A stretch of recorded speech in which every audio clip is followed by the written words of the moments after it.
I grew up in Hamilton and lived with my mother and aunt in an 1870s house on West Pleasant Street. In elementary school, I was just one of the kids. Hamilton was very different then. Downtown had all the stores anyone needed, and we seldom had to go out of town to buy anything. In high school, I was a leader, even though I wasn't a super outgoing person, and I think that has changed a lot over the years. But I was smart. I was a valedictorian of my class and well-liked. I wasn't very athletic, but I was involved in school. I was the editor of the yearbook and president of the Literary Society, Press Club, and either the Latin or the French Club. I did things like that and went along in my own happy way. I was voted most likely to succeed, but why I was voted best dressed, I really don't know. It was expected by my mother that I would go to college, and I thought I would be more comfortable at an all-girls school, so decided on Vassar. I did well at Vassar, but wasn't a star by any means, but it didn't seem to bother me. Vassar gave me a wonderful education. I think I was considered somewhat shy, but my professors seemed to like me.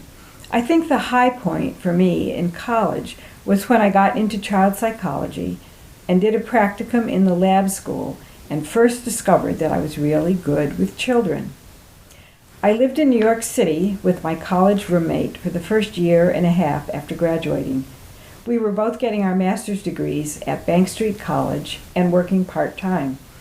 I think I matured a lot during that time. We were really on our own for the first time, doing things like paying the utility bills and dealing with cockroaches. At that point, I didn't really have any aspirations other than becoming a great kindergarten teacher. I hit my stride when I was trained in Washington, D.C. and started the Head Start program in my district outside of Princeton, New Jersey.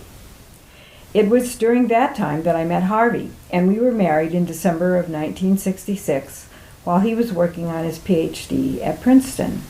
He got a job at DuPont, and we moved to Wilmington, Delaware. I decided to leave teaching kids and was hired by the University of Delaware.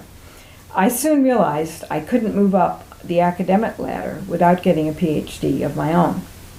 I went to the University of Pennsylvania for my PhD and a postdoctoral fellowship in clinical psychology. Later, I got tenure at Delaware. After getting tenure, I decided to resign and start my own child psychology practice. At this time, I was doing what I wanted to do and going through the steps to get where I wanted to be. I never wanted to save the world, but I wanted to help people in the way that I could, working with children and families who had various problems. When I decided to retire, we moved back to Hamilton, to the house where I grew up. I have definitely become much more outspoken and upfront in the public arena and have become very involved in many organizations here. One of my best friends is someone who also returned to Hamilton, and I've known her since I was 3. Harvey and I like to go to concerts, take hikes and bike rides, and play with our cats. That's probably as far as Debbie Kleiman is going to go. Although I have one more goal. I would like to be elected as a village trustee.